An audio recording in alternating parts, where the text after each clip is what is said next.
जय श्री कृष्ण। नमस्कार। श्रीमद् भगवद गीता के अध्ययन की श्रृंखला में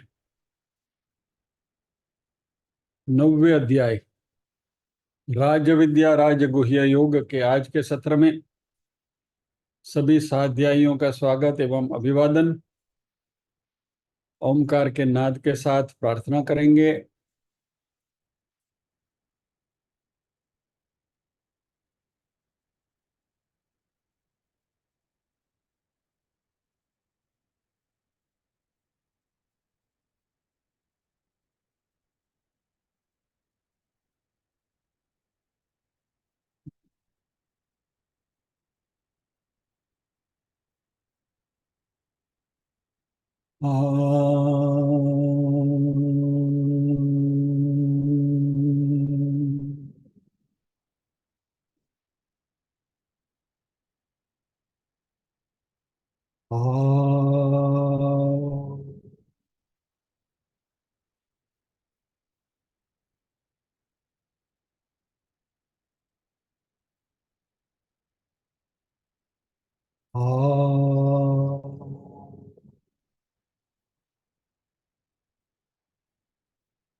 वक्रतुंड महाकाय सूर्यकोटि समप्रभ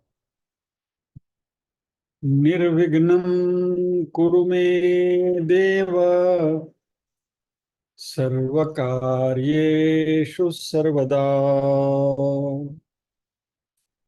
या कुन्देन्दु तुषारहारधवला या शुभ्रवस्त्रावृता या वीणा वरदण्डमण्डितकरा या श्वेतपद्मासना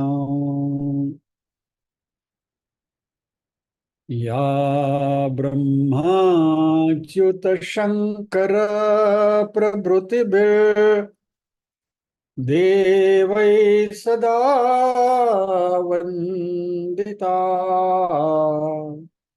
सा मां पातु सरस्वती भगवती निःशेषजाड्यापहा। वसुदेवसुतं देवं कंसचाणूरमर्दनम् देवकी परमानन्दं कृष्णं वन्दे जगद्गुरुम्। ॐ सहना भवतु सहनौ भुनक्तु सह वीर्यं करवावहै तेजस्विनावधीतमस्तु मा विद्विषावहै। ॐ शान्ति शान्ति शान्तिः। यत्र योगेश्वर कृष्णो यत्र पार्थो धनुर्धरः तत्र श्रीर्विजयो भूतिर्ध्रुवा नीतिर्मतिर्मम।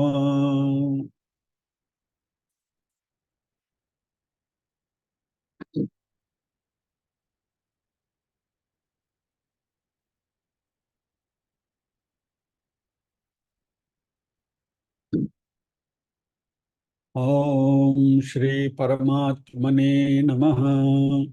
अथ नवमोऽध्यायः राजविद्या राजगुह्ययोगः। श्रीभगवानुवाच इदं तु ते गुह्यतमं प्रवक्ष्याम्यनसूयवे ज्ञानं विज्ञानसहितं यज्ञात्वा मोक्षसे शुभात्। राजविद्या राजगुह्यं पवित्रमिदमुत्तमं प्रत्यक्षावगमं धर्म्यं सुसुखं कर्तुमव्ययम्। अश्रद्धधाना पुरुषा धर्मस्यास्य परन्तप अप्राप्य मां निवर्तन्ते मृत्यु संसारवर्त्मनि। मया ततमिदं सर्वं जगदव्यक्तमूर्तिना मत्स्थानि सर्वभूतानि न चाहं तेष्वस्थितः न च मत्स्थानि भूतानि पश्य मे योगमैश्वरम्। भूतभृन्न च भूतस्थो ममात्मा भूतभावनः यथाकाशस्थितो नित्यं वायुः सर्वत्र गोमहान् तथा सर्वाणि भूतानि मत्स्थानीत्युपधारय। सर्वभूतानि कौन्तेय प्रकृतिं यान्ति मामिकाम् कल्पक्षये पुनस्तानि कल्पादौ विसृजाम्यहम्। प्रकृतिं स्वामवष्टभ्य विसृजामि पुनः पुनः भूतग्राममिमं कृष्ण मवशं प्रकृतेर्वशात्। न च मां तानि कर्माणि निबध्नन्ति धनञ्जय उदासीनवदासीन मसक्तं तेषु कर्मसु। मयाध्यक्षेण प्रकृतिः सूयते सचराचरम् हेतुनानेन कौन्तेय जगद् विपरिवर्तते। अवजानन्ति मां मूढा मानुषीं तनुमाश्रितं परं भावमजानन्तो मम भूतमहेश्वरम्। मोघाशा मोघकर्माणो मोघज्ञानाविचेतसः राक्षसीमासुरीं चैव प्रकृतिं मोहिनीं श्रिताः। महात्मानस्तु मां पार्थ दैवीं प्रकृतिमाश्रिताः भजन्त्यनन्यमनसो ज्ञात्वा भूतादिमव्ययम्। सततं कीर्तयन्तो मां यतन्तश्च दृढव्रताः नमस्यन्तश्च मां भक्त्या नित्ययुक्ता उपासते। ज्ञानयज्ञेन चाप्यन्ये यजन्तो मामुपासते एकत्वेन पृथक्त्वेन बहुधा विश्वतो मुखम्। अहं क्रतुरहं यज्ञ स्वदाहमहमौषधम् मन्त्रोऽहमहमेवाज्य महमग्निरहं हुतम्। पिताहमस्य जगतो माता धाता पितामहः वेद्यं पवित्रमोंकार रुक्साम यजुरेव च। इस 17वें श्लोक के ऊपर हम अध्ययन कर रहे हैं। इस जगत का माता यानी पिता मैं हूं, माता मैं हूं, पितामह मैं हूं, धाता मैं हूं, जानने योग्य मैं हूं, पवित्र ओंकार मैं हूं और रुक यजुर और साम वेद भी मैं हूं। तो यहाँ रुक यजुर और साम वेद पर आके हम रुके थे और गत सत्र में आपसे कहा गया था कि इन वेदों के बारे में थोड़ा अध्ययन करेंगे। अभी सबसे पहली बात, ये वेदों के बारे में अध्ययन की जो हमारी ये एक्सरसाइज है या तो ये जो कवायद है,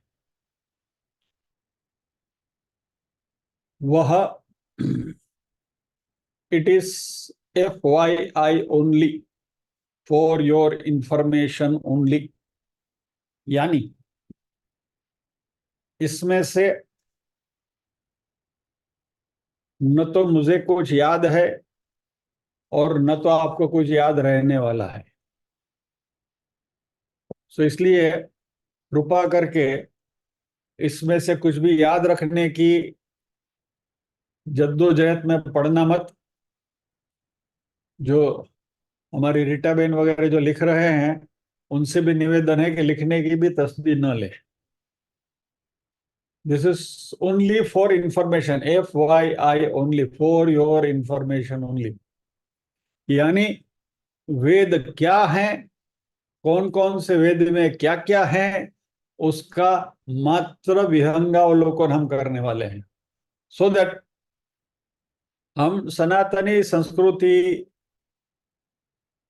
के हिस्सेदार हैं। उसमें हम हैं, हमारी संस्कृति सनातनी है, और सनातनी संस्कृति का जो मूलभूत ग्रंथ है वो वेद है, जिसका जो बोलते मूल है, पाया है, वो वेद है। तो उसके बारे में हमारे पास कुछ जानकारी होनी चाहिए कि भाई हमारा रूट कहाँ है, मूल कहाँ है, हमारा हमारी गंगोत्री कहाँ है। तो मात्र इस हेतु से, इस उद्देश्य से ही ये आज का या तो अगला एक और सत्र होगा, तो एक दो सत्र इसके बारे में हम चर्चा करेंगे। But basically it is for information only. So इसमें से आपको कुछ, वैसे भी हमको कुछ याद रहता ही नहीं है, सो वो कहना बेकार है। આપણે તો પાછો ખંખેરીનો બચ થઈ જવાનું હોય છે, પણ સ્ટીલ याद रखने की जो भी कोई चेष्टा करते हैं उनके लिए भी डोंट वरी, जस्ट एंजॉय। जो इंफॉर्मेशन आपको मिल रही है वह इंफॉर्मेशन आप मात्र आत्मसात करिए बस।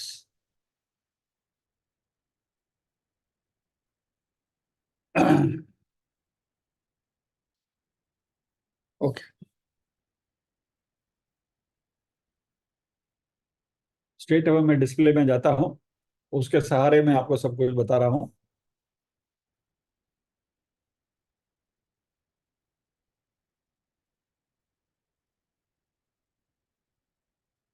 क्लास पूरा होने से पहले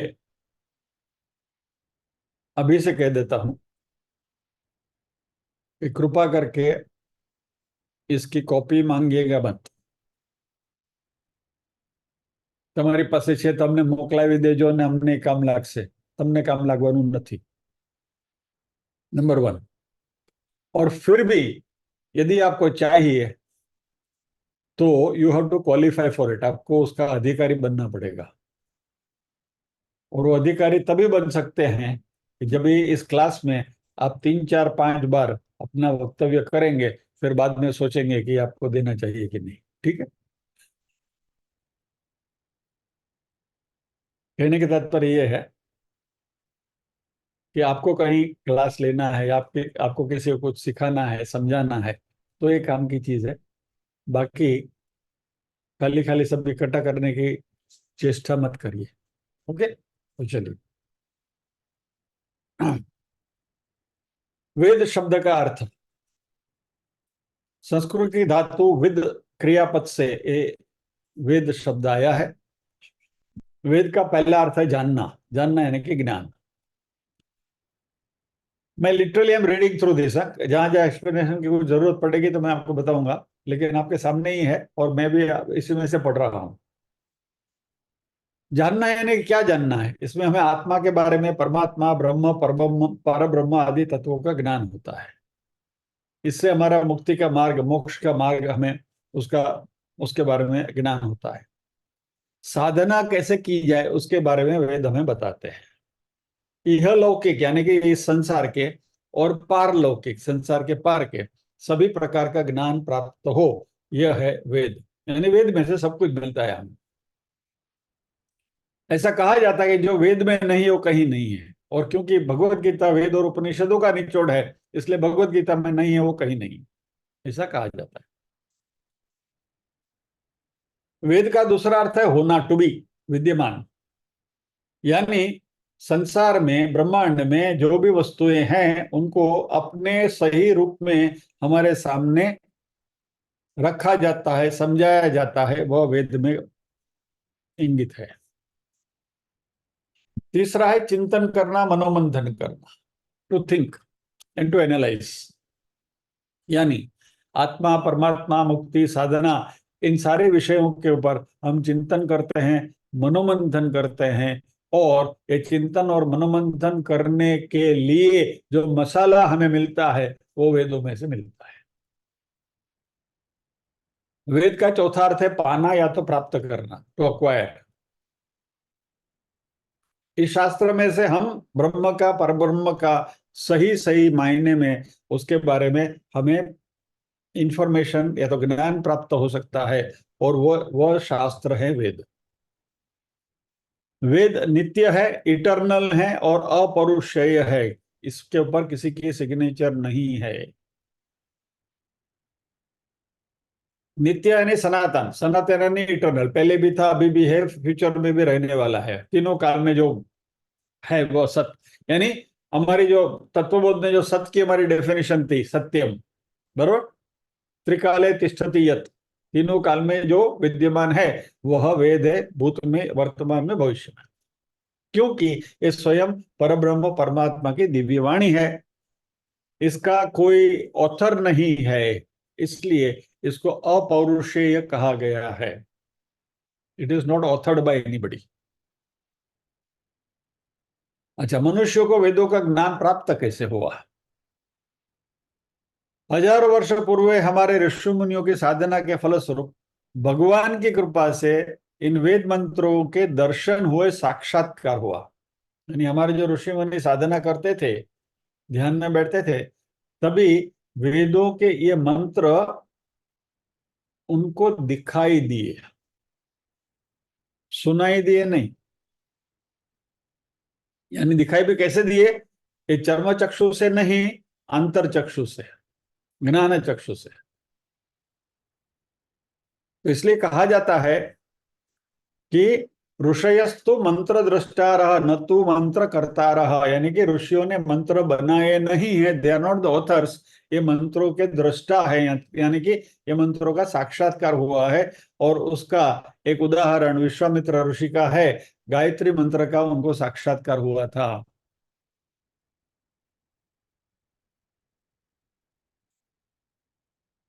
अच्छा, ये वेदों का जो हमारा ज्ञान है वह, उसकी रक्षा कैसे हो रही है, how it is being preserve, तो ये श्रुति परंपरा से हो रहा है। अभी हमने बात करी थी, मालूम है, श्रुति, स्मृति और,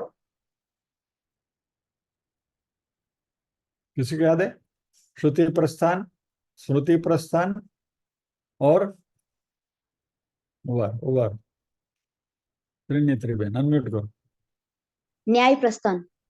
न्याय प्रस्थान अथवा प्रकरण ग्रंथ। हाँ, श्रुति प्रकरण ग्रंथ। ग्रंथ, श्रुति ग्रंथ और प्रकरण ग्रंथ अथवा न्याय प्रस्थान। ठीक है, ये प्रस्थान रही। सो श्रुति प्रस्थान यानी बेसिक नॉलेज जो वेदों में से आया, इसलिए वेदों को श्रुति कहा गया है। श्रुति यानी it has been known directly, इसका साक्षात्कार हुआ है। श्रुति यानी सुना नहीं, it is not something which is heard. Shruti यानी जिसका दर्शन हुआ है। और ये वेदों का रक्षण इस श्रुति परंपरा से हुआ है। और अभी नाउ ये श्रुति का अर्थ आप सुनना भी कर सकते हैं कि गुरु वेद मंत्रों बोलते थे, शिष्य मंत्रों का श्रवण करते थे और उनको याद रख लेते थे। और श्रवण परंपरा के द्वारा ये वेद कर्णोपकर्ण पीढ़ी दर पीढ़ी हमारे पास आता चला गया। आप कहेंगे कि वेदों के इतने सारे मंत्र हैं तो इनको सबको याद कैसे रहा होगा? हमें तो कुछ याद नहीं रहता है, बराबर। इसका उत्तर यही है कि उनके लिए इसके अलावा और कोई धंधो होता नहीं, और कुछ था ही नहीं उनके लिए। ये अध्ययन करना ही, that was the only activity. એને કઈ રસોઈ બનાવવાની નથી, રોટલી કરવાની નથી, શાકનો વઘાર કરવો નતો, કમાવા જવાનું નતું, કઈ નથી, खाली अध्ययन करना। 24/7 यही एक्टिविटी थी, इसलिए याद रहता था। हमें नहीं रहता है, there is a reason behind it. इसलिए मैंने शुरुआत में आपसे कहा कि इसको याद रखने की कोशिश मत करना, क्योंकि हमारे पास बहुत सारे उद्यम हैं, हमारे माइंड में there are so many things. So इसके लिए जगह नहीं है हमारे पास।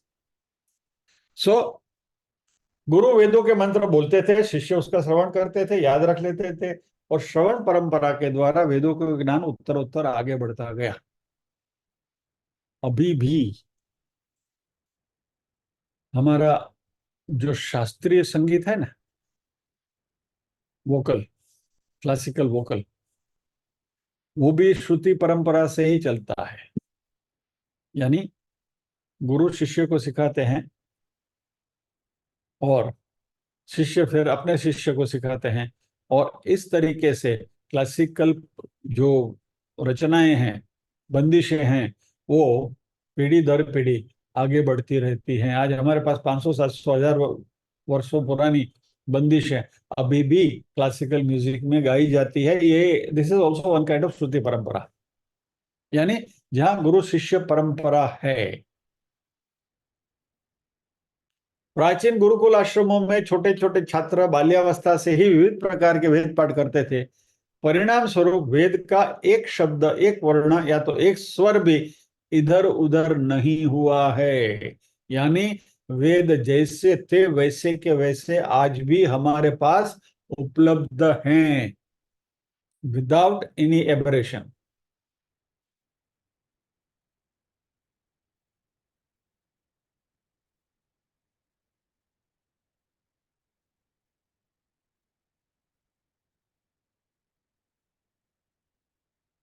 इसके ऊपर से मुझे एक इंसिडेंस याद आ रहा है।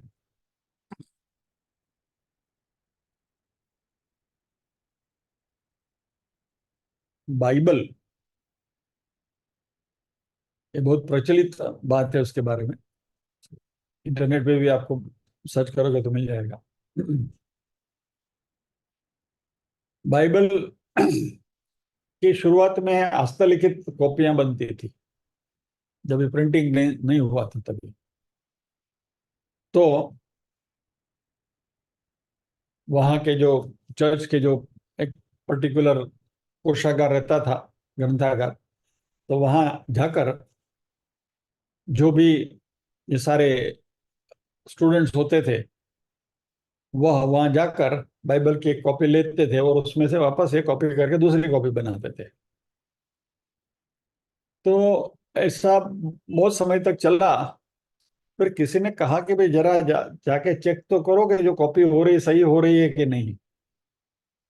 तो एक बहुत सीनियर बुजुर्ग पादरी जो थे, विद्वान जो थे, उनके इसमें बाइबल के उसमें वो गए अंदर ग्रंथागार में देखने के लिए वो क्या हो रहा है। तो उन्होंने ओरिजिनल प्रति जो ली और उसके सामने कंपैरिजन करना शुरू किया, और बैठे बैठे उन्हें माथा पीटना शुरू किया। R is missing, R is missing, R is missing. आप गूगल कर लेना, बाइबल आर मिसिंग करके आपको मिलेगा पूरा incidence. R is missing, R, परेशान हो गए। बोला क्या? ओरिजिनल बाइबल में सेलिब्रसी लिखा है और ये लोगों ने कॉपी में आर निकाल दिया, सेलिबसी कर दिया। समझ रहे हैं इसका अर्थ कब? ओरिजिनल बाइबल में सेलिब्रसी लिखा था, यानी कि सेलिब्रेट, मजा करो, मौज करो, ऐसा लिखा था। और ये कॉपी करते करते बुद्ध लोगों ने उसमें से आर निकाल दिया, सेलिबसी कर दिया। सेलिबसी यानी ब्रह्मचर्य। हम लोग पादरी लोग बोलते हैं हम काली पिल्ली बैचलरहुड लेके घूमते हैं फादर बनकर, उनको तो मौज मजा करना है। यानी कहने का तात्पर्य यह है, बाइबल आर मिसिंग करके गूगल करके देख लेना। तो हमारा जो वेदों का जो ज्ञान है, और ऋषि मुनियों ने इतने सामंजस्य, उस इतने अच्छी तरीके से उसको संजोया है और प्रोटेक्ट किया है कि अभी भी जहां भी जो जो भी कुछ उपलब्ध है वो उसके सही स्वरूप में, सही अंदाज में उपलब्ध है। अभी तो प्रिंटिंग हो गया है। अभी ये जो वेद पाठ है, उसमें दो प्रकार होते थे, प्रकृति पाठ, विकृति पाठ। Don't try to understand, I can not explain to you also, खाली नाम सुन लीजिए। संहिता पाठ, पद पाठ, क्रम पाठ।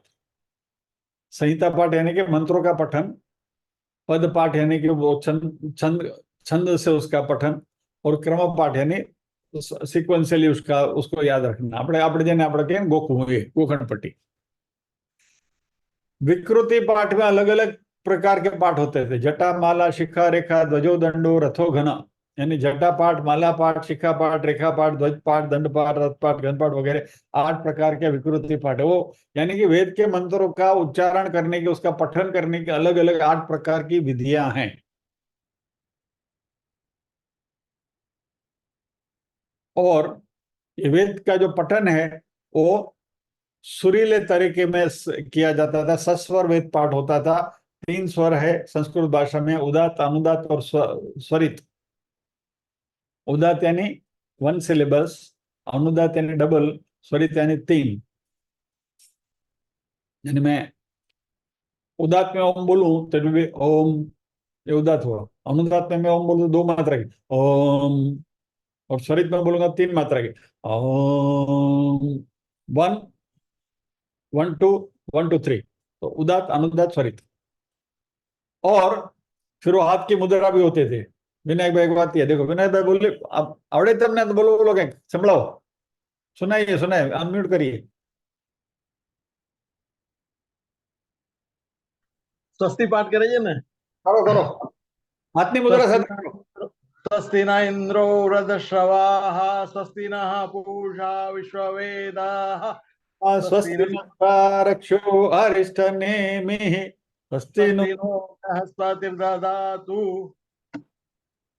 ओम भद्रं कर्णेभिः शृणुयाम देवा, भद्रं पश्येमाक्षभिर्यजत्राः स्थिरैर्यङ्गैर्यजत्राः तनुभिषेण ह्यं ददायुः। यदायुः। इस तरीके से वेद पाठ होता है। धन्यवाद, थैंक यू विनायक भाई। अभी ये जो पाठ होता है उसके लिए वराह पुराण में एक श्लोक है। संहिता पाठ था पुण्यम द्विगुणम, पद पाठ था त्रिगुणम, कर्म पाठ है ना जटा पाठ है ना षटगुणम।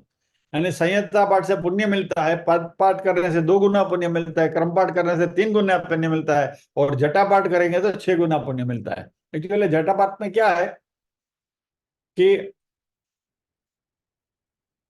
एक ही शब्द का बार बार रिपीटेशन होता है। मान लीजिए मुझे स्वस्ति ना इंद्रो मंत्र बोलना है, स्वस्ति ना, अभी बोल, स्वस्ति ना इंद्रो वृद्धश्रवाः ऐसा बोले ना, तो स्वस्ति ना इंद्रो, स्वस्ति ना, स्वस्ति ना इंद्रो, स्वस्ति ना इंद्रो वृद्धश्रवाः, स्वस्ति ना इंद्रो, स्वस्ति ना इंद्रो वृद्ध, स्वस्ति ना इंद्रो वृद्धश्रवाः, स्वस्ति ना इंद्रो वृद्धश्रवाः, ऐसा बार बार रिपीट होता है। तो चौथे इस पर आते तो पहले का 4 बार स्वस्ति ना, स्वस्ति ना, स्वस्ति ना इंद्रो, इंद्रो, इंद्रो वृद्ध, वृद्ध, वृद्ध श्रवाः, श्रवाः, श्रवाः, ऐसा इस तरीके से होता है। ये इसको जटापाठ बोलते हैं, यानी बिल्कुल पक्का हो जाता है। और स्टूडेंट्स को मोटिवेट करने के लिए श्लोक दिया गया है कि जटापाठ से 6 गुना पुण्य मिलता है, ताकि वो सब इस तरीके से याद रखें। थोड़ा कम्बरसम प्रोसेस है। तो आज भी इस तरीके से वेद पाठ किया जाता है, सिखाया भी जाता है, बच्चे सीखते भी हैं आज भी। इवन टुडे दिस इज, ये प्रचलित है ये। अच्छा, वेदों के 2 पार्ट, मंत्र और ब्राह्मण।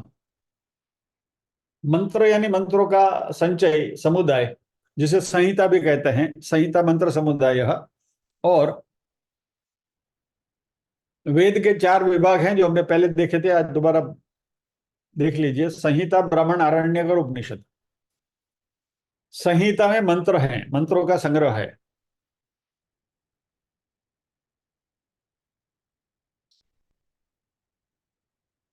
फिर सभी वेदों के ब्राह्मण ग्रंथ हैं, आरण्यक भी हैं, उपनिषद भी है उनके साथ जुड़े हुए। तो ब्राह्मण ग्रंथ अपने अपने ब्राह्मण ग्रंथ हैं सभी वेदों के। ऋग्वेद के 2 ब्राह्मण ग्रंथ है, ऐतरेय ब्राह्मण और कौशितकी ब्राह्मण। यजुर्वेद में यजुर्वेद की 2 शाखाएं हैं, शुक्ल यजुर्वेद और कृष्ण यजुर्वेद। तो शुक्ल यजुर्वेद में शतपथ ब्राह्मण है, कृष्ण यजुर्वेद में तैत्तरीय ब्राह्मण है, सामवेद के 4 ब्राह्मण ग्रंथ है, तांड्य ब्राह्मण, सामविधान ब्राह्मण, षड्विंश ब्राह्मण और जैमिनीय ब्राह्मण। अथर्ववेद का गोपथ ब्राह्मण है। ब्राह्मण ग्रंथों में क्या है, उसके कुछ उदाहरण यहाँ दिए गए हैं। शतपथ ब्राह्मण में है, यज्ञो वै श्रेष्ठतमम कर्म, इस जगत में यज्ञ ही करने योग्य श्रेष्ठ कर्म है। जैमिनीय ब्राह्मण में सर्वस्मात् पापमनो निर्मुच्यते स एवं विद्वान अग्निहोत्रम जुहोति, जो पुरुष यज्ञ करता है वो सारे पापों से मुक्त हो जाता है। अग्निहोत्र यज्ञ करते हैं वो। अमेध्यो वही पुरुषो यदनुतम वदति, यानी जो व्यक्ति झूठ बोलता है वो अपवित्र हो जाता है, यज्ञ करने के लायक नहीं होता है। ऐसी ऐसी बेसिकली मॉडर्न टर्मिनोलॉजी में हम कहें तो एथिक्स एंड मोरालिटी की सारी बातें उसमें हैं। इस ब्राह्मण ग्रंथों में यज्ञ विषयक सारा ज्ञान ज्ञान भरा पड़ा है। आरण्य ग्रंथ, अभी ऋषि मुनि अरण्य में यानी कि वन में जाते थे, वहां जाकर तपश्चर्या करते थे, मेडिटेशन करते थे और वहां एकांत स्थान में आध्यात्मिक मर्म के ऊपर, आत्म तत्वों के ऊपर, ब्रह्म तत्वों के ऊपर चिंतन करते थे और उसका परिपाक रूप उन्होंने जो हमें दिया वो सारे आरण्यक हैं। आरण्य ग्रंथ में गूढ़ रहस्य है इस ब्रह्मांड के, इसलिए आरण्य ग्रंथों को रहस्य ग्रंथ भी कहा जाता है। कर्मकांड की दार्शनिक व्याख्या इन ग्रंथों में की गई है। जो भी सारे कर्मकांड हम करते हैं, पूजा विधि वगैरह, यज्ञोपवीत का, लग्न का, जो जो भी कर्मकांड हम करते हैं जिसमें वेद के मंत्र हैं वो सारे इसी में आरण्यक में दिए गए हैं। संहिता के मंत्रों में जिन विद्याओं का संकेत मात्र प्राप्त होता है उन विद्याओं का विशद निरूपण भी कभी कभी आरण्य ग्रंथों में हमें प्राप्त होता है। यानी संहिता में मात्र उसका इंट्रोडक्शन है, प्रिफेस है, आरण्यक में उसके बारे में डिटेल प्रोसीजर बताई गई है।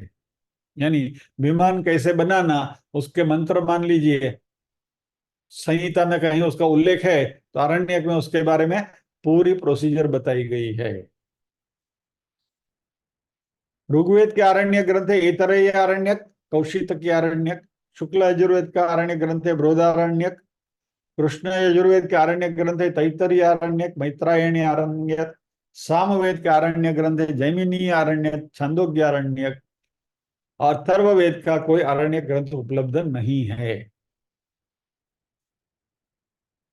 तीसरा चरण आया उपनिषद, इसके बारे में हमने चर्चा करी है। उप यानी नजदीक, समीप में, निषद यानी बैठना, यानी गुरु शिष्य को अपने नसीब, अपने समीप बिठाकर जो भी ज्ञान देते थे वो ज्ञान उपनिषदों के रूप में हमें प्राप्त हुए हैं।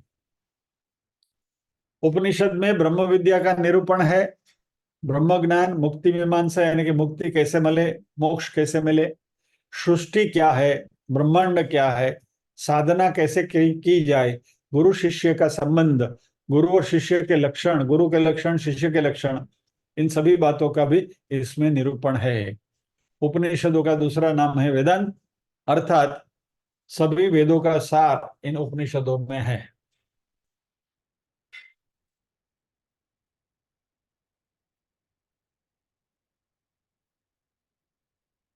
बगस आवता हो तो बंद करिए। हाँ,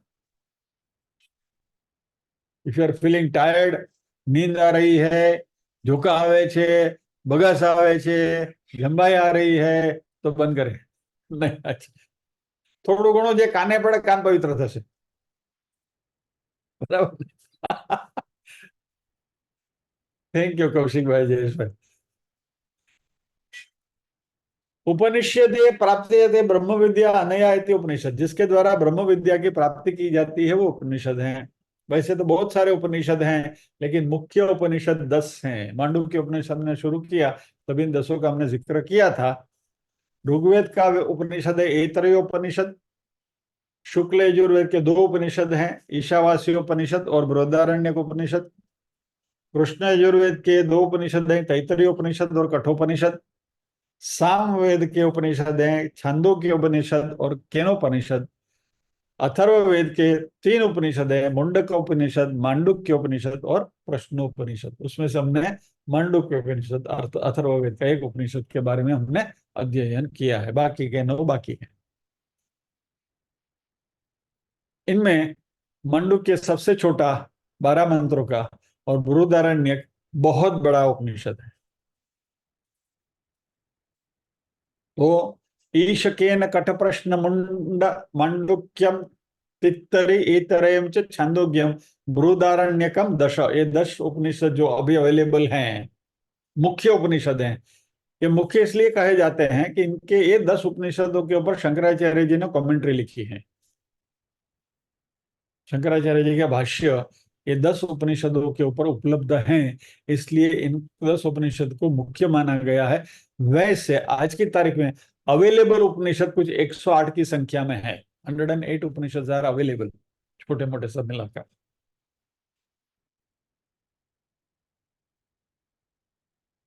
अब एक मांडुक्य करता करता डुकी गया था, बराबर, एक करते करते लाले पड़ गए थे। 12 मंत्रों का छोटा, सबसे छोटा उपनिषद। एनीवे, सो ये 10 उपनिषद है इन शॉर्ट।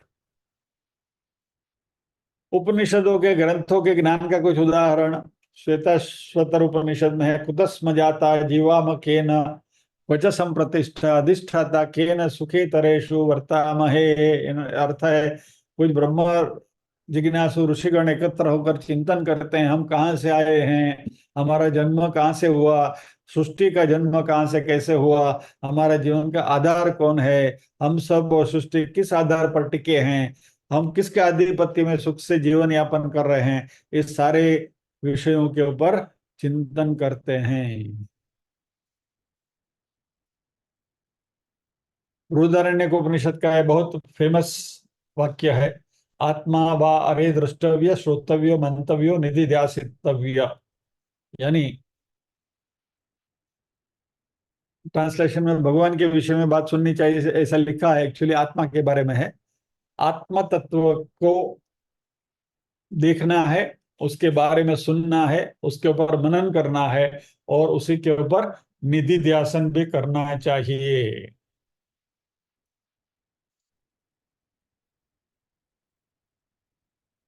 आत्मानो वा अरे दर्शनेन श्रवणेन मत्या विज्ञानेन इदम सर्वम विदितम। बृहदारण्यक उपनिषद ने वही बात को अलग तरीके से वापस कही है। वेदों के भाष्य है, वेदों के ऊपर अलग अलग स्कॉलर्स ने अपने अपने कमेंट्रीज लिखी हैं। कमेंट्रीज यानी कि भाष्य, जिसमें वेद मंत्रों के शब्द को लेकर उनके ऊपर उन्होंने बृहद चर्चा करी है। They have explain the meaning of every word of Upanishad. और ये सभी भाष्य इन सभी स्कॉलर्स ने, विद्वानों ने अपनी अपनी मत के अनुसार उनको जो देखने में आया वह उन्होंने प्रदर्शित किया है।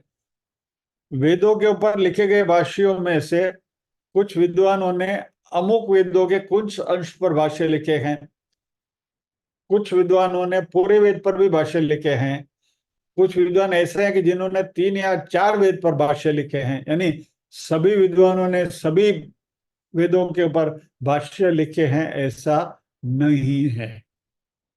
किसी ने कोई थोड़ा सा लिख के छोड़ दिया, किसी ने 2 वेदों के ऊपर भाष्य लिखा, किसी ने 3 पर लिखा, किसी ने आधे अधूरे पर लिखा, वैसे बहुत सारे भाष्य हैं ऐसा कहना है।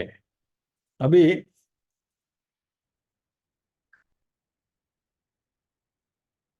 ऋग्वेद के भाष्य लिखने वाले इतने सारे हैं, स्कंद स्वामी, नारायण, उद्गीत, वेंकट माधव, धनुष यजुआ, सायणाचार्य और माधव।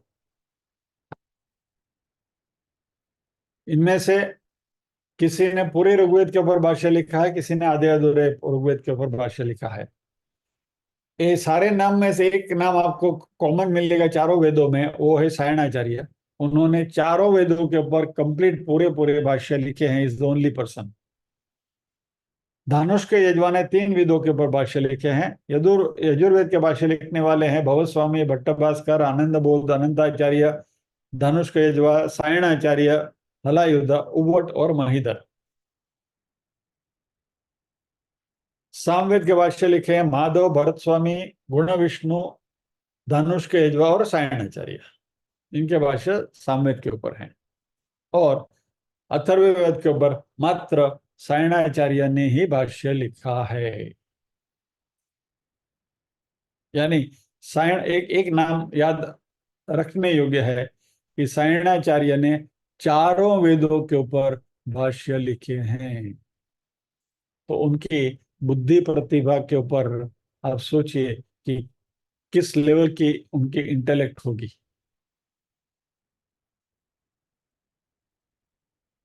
अच्छा, वेदों के रक्षण के लिए भिन्न भिन्न स्थानों से वेदपात हुआ करता था और उन स्थानों को शाखा कहते हैं। यानी देयर वर वेरियस प्लेसेस कि जहां ये वेदों का पाठ होता था और वहां के जो गुरु थे वो गुरुजन अपनी अपनी पद्धति से वो वेद पाठ कराते थे। और ये सारी वेद की शाखाएं कहे गए हैं। जैसे हमारे शास्त्रीय संगीत में घराना है, ग्वालियर घराना, इंदौर घराना, बराबर, भिंडी बाजार घराना, आगरा घराना, किराना घराना, अलग अलग जो घराने, रामपुर सासवान घराना। तो जैसे शास्त्रीय संगीत में घराना है वैसे ही वेदों में भी शाखाएं थी। यानी कि गुरुजन अपने अपने हिसाब से अपने अपने शिष्यों को वेद पाठ कराते थे। उनको उनकी वेद पाठ कराने की पद्धतियां अलग अलग थी, इसलिए ये सारी शाखाएं अपने अपने हिसाब से मशहूर हैं।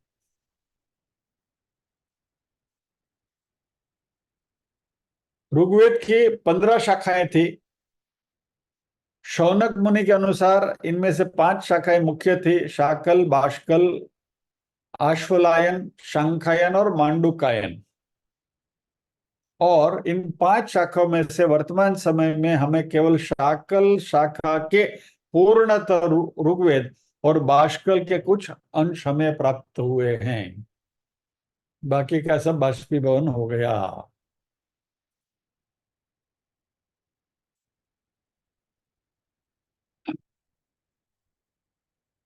ये अष्टक्रम और मंडल क्रम छोड़िए। मान लीजिए कि ऋग्वेद है तो ऋग्वेद के 10 मंडल हैं, यानी कि 10 सेक्शन है। उसके 85 अनुवाक हैं, 1018 सूक्त है और सब मिलाकर 10,579 मंत्र हैं ऋग्वेद के।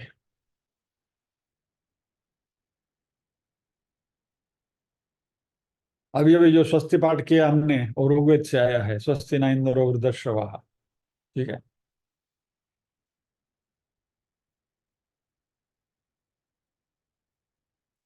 तो इसका अनुवाद जो है, भावार्थ है, वो ठीक नहीं हुआ है।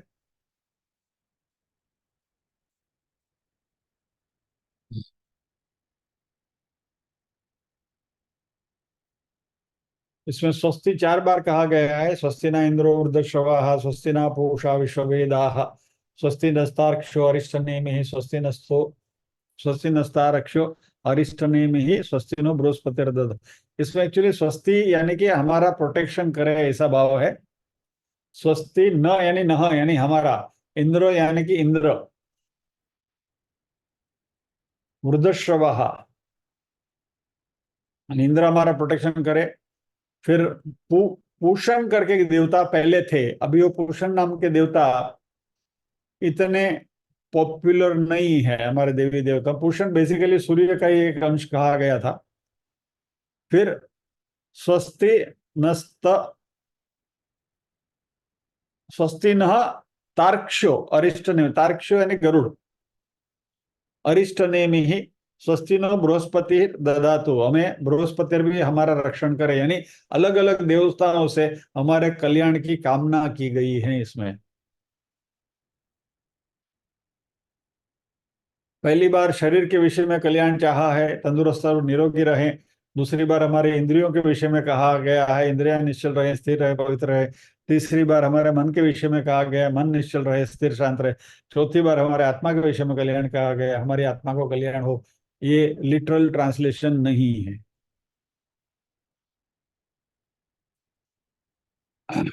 दूसरा ये भद्रम करने भी, वो भी ऋग्वेद से ही आया है। भद्रं कर्णेभिः शृणुयाम देवा भद्रं पश्येम क्षभिर्यजत्राः स्थिरैरङ्गैः तुष्टुवांसस्तनूभिः व्यशेम देवहितं यदायुः। इसका अर्थ है भद्रम कर्णेभिः, हम कानों से अच्छा सुने। भद्रम कर्णेभिः शृणुयाम, बराबर, कानों से हम अच्छा सुने। भद्रम पश्येम अक्षभिर्यजत्राः, हम आंखों से अच्छा देखें। स्थिर ही अंग ही, स्थिर अंगों से, तुष्टवान, तुष्ट होकर, संतुष्ट होकर, सस्तनु भी, विथ हेल्दी बॉडी, व्यशेम देवहितम यदायु, अभी जो हमारा शेष आयुष्य जो है वह इस तरीके से हम निर्वाह करें। कैसे? देवहितम यानी परमात्मा का कार्य करते हुए। यानी श्लोक के पीछे भाव क्या है?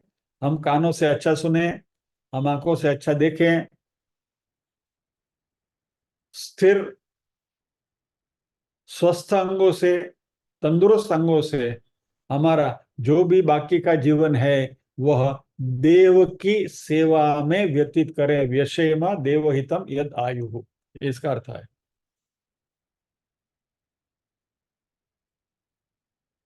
गायत्री मंत्र तुम्हें मालूम है, भूर्भुवः स्वः तत्सवितुर्वरेण्यं भर्गो देवस्य धीमहि धियो यो न प्रचोदयात्।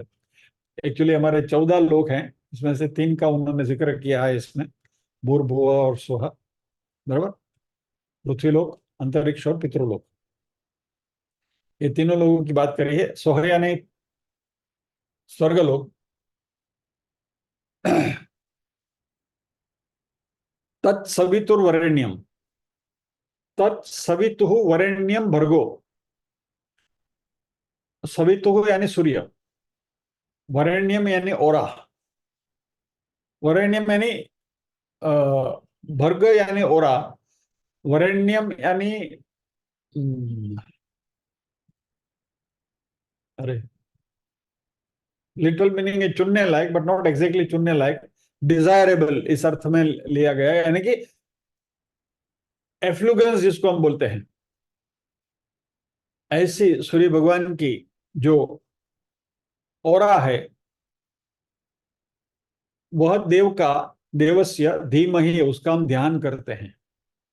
और वह धिय यानी हमारी बुद्धि को, यो यानी हमारी नह, हम सॉरी नह यानी हमारी, उस हमारी बुद्धि को प्रचोदयात यानी कि प्रज्वलित करे, या तो ब्राइट करें, या तो हमें हमारी बुद्धि को सतेज करें, शार्प करें।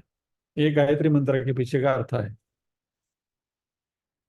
ऐसे परमात्मा हमारी बुद्धि को सत्कर्म में प्रेरित करते हैं। ऐसे ऐश्वर्यशाली सवितरु परमात्मा के श्रेष्ठ तेज को, उनकी श्रेष्ठ शक्ति को हम भी धारण करें।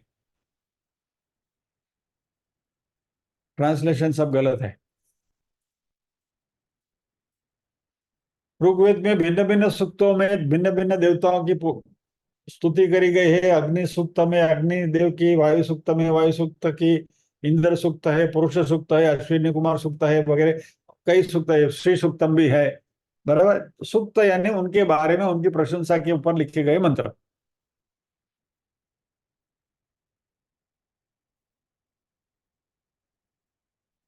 ये ऋग्वेद का सबसे पहला मंत्र, अग्निमीळे पुरोहितम यज्ञस्य देवमुत्विजम होतारम रत्नदातेम। अग्निदेव की स्तुति करने के लिए यह मंत्र कहा गया है।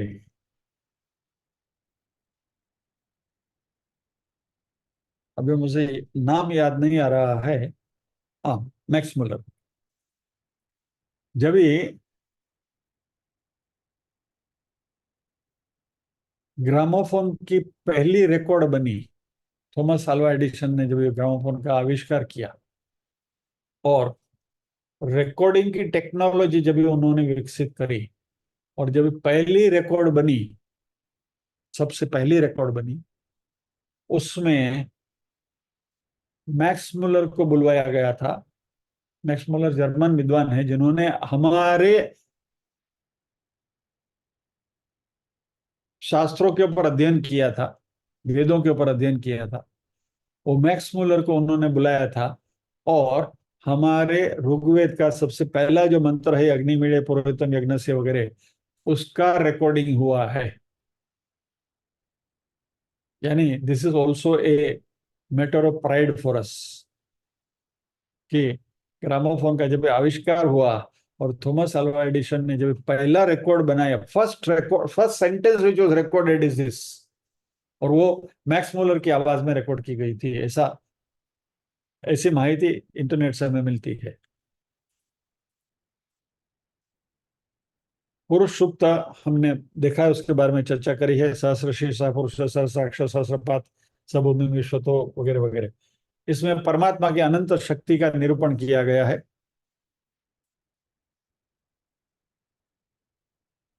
पुरुष सूक्त का एक बहुत प्रसिद्ध मंत्र है, यज्ञेन यज्ञमय जंत देवा तानि सत्स्तानि धर्माणि प्रथमान्यासत तेहम ना तेह नाकम महिमानम सचंद्र यत्र पूर्वे साध्या संति देवाः।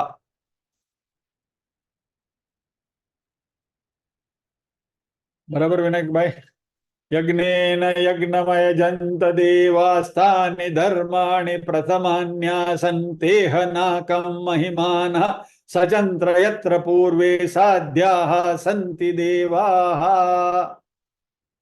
गलती हुई है तो बताइएगा प्लीज। तो एकम एकम सद विप्रा बहुधा वदंती, सत एक है और विद्वान लोग अलग अलग प्रकार से उसको रजू करते हैं और उसके बारे में चर्चा करते हैं। नासदीय सूक्त है, उसमें वैज्ञानिकों ने इसके ऊपर बहुत संशोधन किया है, क्योंकि नासदीय सूक्त में इस ब्रह्मांड की उत्पत्ति के बारे में बहुत सारी इंफॉर्मेशन लिखी गई है, बहुत सारी माहिती है उसमें।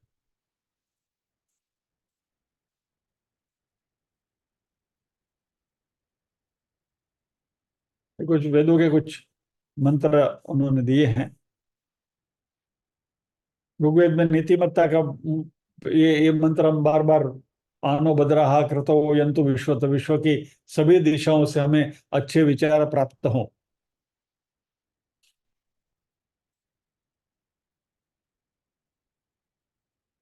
This are all ethics and morality की बातें हैं। जो खराब कर्म करता है, सत्य के मार्ग पर नहीं चलता, भवसागर कभी तैर नहीं पाता वगैरह वगैरह। ये भी बहुत फेमस है। संगच्छध्वम संवदत्वम सम्मोहनासी, हम परस्पर मिलकर आगे बढ़ें, मिलकर स्नेहपूर्वक वार्तालाप करें, हमारा सबका मन एक ही जैसा हो। समानी व आकुति समानार्दयानि व समानमस्तु मो मनो यथावत सुहासति, हमारे उद्देश्य सिमिलर हो। जो अकेले का अकेले खाता है, विद्वानों को कुछ नहीं देता, स्वजनों को कुछ नहीं देता, वो पापी कहलाता है।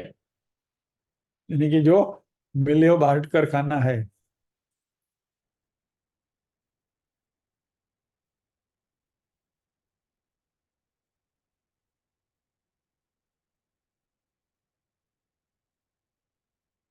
जुए के पास डंडे हैं परंतु जुआरी के हृदय को जला देते हैं। जुए के पासे ठंडे हैं, सॉरी, परंतु जुआरी के हृदय को जला देते हैं। जुआरी की पत्नी धन आभूषण से क्षीण हुई संतप्त रहती है, ये बिल्कुल सत्य है।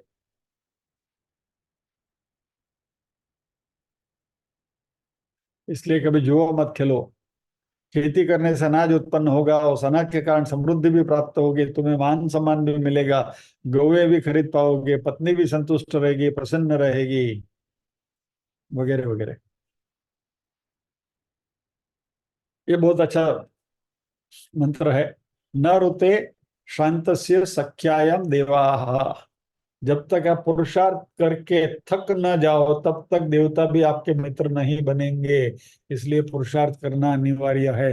प्रारब्ध और पुरुषार्थ की जब भी हम बात करते हैं, तभी कभी कभी प्रारब्धवादी लोग कहते हैं जो प्रारब्ध में होगा वही हमें मिलेगा, लेकिन प्रारब्ध भी बिना पुरुषार्थ आपके ऊपर प्रसन्न नहीं होता। यानी प्रारब्ध की प्राप्ति करने के लिए भी पुरुषार्थ तो करना ही पड़ता है। ऋग्वेद में भूगोल है, नदियों के बारे में बताया गया है, पर्वतों का उल्लेख है, नदी सूक्त है, गंगे च यमुने चैव गोदावरी सरस्वती नर्मदे सिंधु कावेरी जलेस्मिन् सन्निधिं कुरु वगैरह वगैरह। ऋग्वेद में बहुत सारे अन्य विषय भी हैं। वेदों में सब कुछ है, यानी इन शॉर्ट वृक्षों के नाम है, पशुओं के नाम है, पक्षियों के नाम है। ऋग्वेद में धातु विज्ञान भी है, स्वर्ण का उल्लेख उसमें है, मिट्टी में से कैसे स्वर्ण बनाना। एक्चुअली श्री सूक्तम जो है पूरा रेत में से स्वर्ण कैसे बनाया जाए, नदी की रेत में से सोना कैसे बनाया जाए, उसकी सारी नोहाव श्री सूक्तम में है। इसलिए हमारे जर्मन पंडित सब उसके ऊपर भी रिसर्च कर रहे हैं, ऐसा मैंने कहीं पढ़ा था।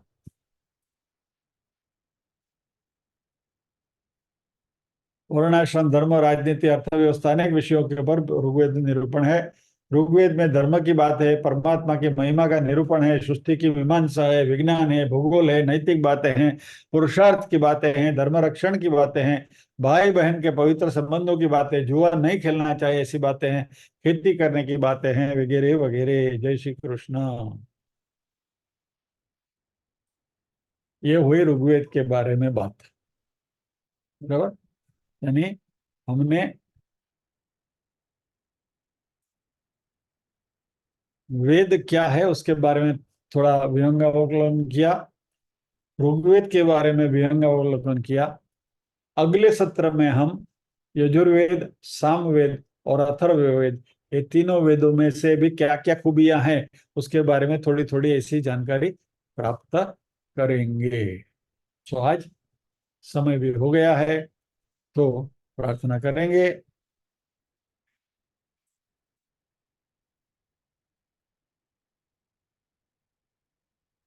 ओम असतो मा सद्गमय, तमसो मा ज्योतिर्गमय, मृत्योर्मा अमृतंगमय।